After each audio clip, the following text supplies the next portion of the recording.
السلام علیکم ورحمۃ اللہ وبرکاتہ.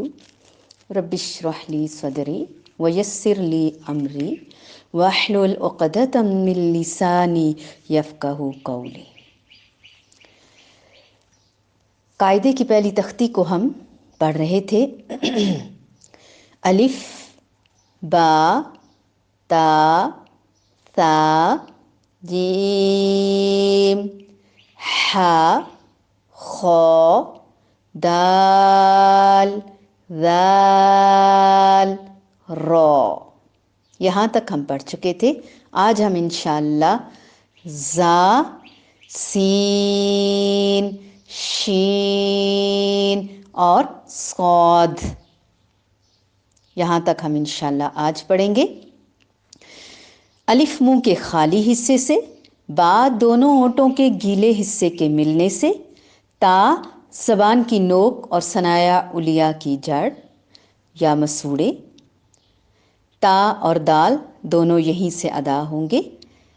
ثا زبان کی نوک اور ثنایا علیہ کا اندرونی کنارہ سرا، یعنی ثنایا علیہ اور ثنایا سفلی دونوں کے سرے ہیں، لیکن ثا میں اور ذال میں اوپر والے دانت جو ہیں ثنایا علیہ کے سروں کے ساتھ یا اندر سے ٹکرائے گی زبان. ماشاءاللہ اب پڑھنے سے اور آواز قرآن کی سننے سے بھی آپ کو اچھی طرح پتہ چل جائے گا کہ کس حرف کا صحیح مخرج کیا ہے. ثا اور ذال زبان کی نوک اور ثنایا علیہ کا اندر سے یعنی سرے سے یا سرے سے ذرا سی اوپر درمیان سے زبان ادا لگے گی اس کے ساتھ اور پھر یہ ادا ہوگا. جیم زبان کا درمیانی حصہ اور اوپر کا تالو، یہ اوپر کی طرف تالو کی طرف اٹھے گی زبان تو جیم ادا ہو جائے گا. ہا وسط الحلق سے، جہاں پہ گردن کا درمیانی حصہ ہے، جہاں ایک تھوڑی سی سخت ہڈی نما ہے جو مردوں کی زیادہ ابھری ہوئی ہے اور عورتوں کی قدرے کم. ہا. خا ادنی الحلق ہے، جہاں سے گردن شروع ہوتی ہے اور منہ ختم ہوتا ہے. دال اور ذال کا مخرج تا اور ثا کے ساتھ. را کا زبان کی نوک اور اطراف کے ساتھ تھوڑی سی پشت ثنایا علیہ اور اس کے ساتھ والے دو دانت انیاب کہہ لیں آپ، ان کی اوپر جا کر پیچھے سے ادا کیجئے را تقریر کے ساتھ اور ان دانتوں کے پیچھے جا کر زبان لگے گی. زا میں کیا ہے؟ زا، سین اور صاد، ان تینوں کا ایک ہی مخرج ہے. سیٹی بجے گی، سختی سے ادا ہوں گے. ثنایا علیہ اور ثنایا سفلی کے سرے، اب ثا اور ذال میں سروں کو نہیں جڑنے دینا ورنہ سیٹی کی آواز آ جائے گی اور سختی پیدا ہو جائے گی. ان میں فاصلہ رہے گا، بیچ میں یا تو زبان آ جائے گی یا ہلکا سا فاصلہ رکھ کے زبان کے کنارے، زبان کا سرا جو ہے، زبان کی نوک جو ہے وہ اوپر والے دانتوں کے سروں کے ساتھ اندرونی طرف سے ٹکرا جائے گی. یہ فرق ہے. جبکہ زا میں، سین میں اور صاد میں زبان کی نوک اندر کی طرف سے ثنایا علیہ اور سفلی کے سروں کو ٹکرائے گی تو سین، زا، سین، صاد.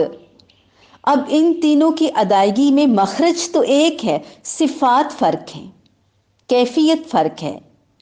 اور زا دو حرفی حرف ہے، وہ لمبا بھی کم ہوگا، جبکہ سین اور صاد دونوں سہ حرفی حرف ہیں، دونوں زیادہ لمبے ہوں گے.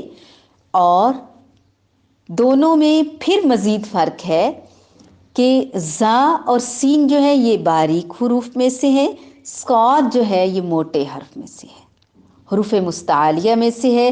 اس کو موٹا پڑھنے کے لیے زبان کو جڑ سے اٹھایا جائے گا. اپنے مخرج کی طرف تو زبان کی نوک لگے گی، درمیان میں سے اپنی جگہ پہ ہی رہے گی، اپنی سطح پہ ہی، لیکن زبان پیچھے سے جڑ سے اوپر اٹھ جائے گی انشاءاللہ. آپ کو سمجھ آ گیا ہوگا. انہیں حروف صفیریہ بھی کہتے ہیں. جیسے صفر لکھتے ہیں نا، صاد فا را، سیٹی کی نسبت سے بھی. سین، صاد، اس کی ہم خوب پریکٹس کریں گے. زا، سین، صاد، بیچ میں بچ جاتا ہے شین. تفشی جو ہے یہ اس کی صفت ہے. اور اس کا مخرج کیا ہے؟ اس کا وہ مخرج ہے جو جیم کا مخرج تھا. جیم کا کیا تھا؟ زبان کا درمیان سے اوپر کی طرف جو اوپر تالو ہے اس طرف زبان کا اٹھنا. وسط اللسان بالمقابل اوپر کا تالو. جیم اور شین دونوں ہم مخرج حروف ہیں. دونوں کو لمبا کیا جائے گا ادائیگی میں، کیونکہ دونوں ہی سہ حرفی حروف ہیں. ان تمام حروف کی ادائیگی، مخرج، صفات، اگر اس میں کمی بیشی لگے تو ان تمام حروف کو ہم زبر فتحہ کے ساتھ بھی ادا کریں گے، زیر کسرہ کے ساتھ، پیش ضمہ کے ساتھ ادا کریں گے، تاکہ ہمیں ان کی ادائیگی میں اور پختگی آ جائے.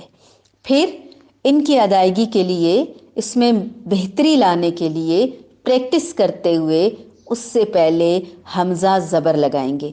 مثلاً حمزہ با زبر اب، ات، اس، اج، اج، اح، اخ، اد، از، از، ار، ار، از، اس، اش، اس. کافی سمجھ آ گیا ہوگا آپ کو. ا، با، تا، ثا، جا، حا، خا، دا، ذا، را، زا، سا، شا، صا. ای، بی، تی، ثی، جی، حی، خی، دی، ذی، ری، زی، سی، شی، صی. تھوڑا لمبا لمبا کر کے میں آپ کو سمجھانے کے لیے پڑھ رہی ہوں. ایسے ہی اگر پیش کے ساتھ تو کیسے؟ او، بو، تو، ثو، جو، حو، خو، دو، ذو، رو، زو، سو، شو، سو. امید ہے کہ آپ کو سمجھ آ گئی ہوگی. اللہ تعالیٰ ہمیں بہترین طریقے سے سمجھنے، عمل کرنے اور دوسروں کو بتانے کی توفیق عطا فرمائے.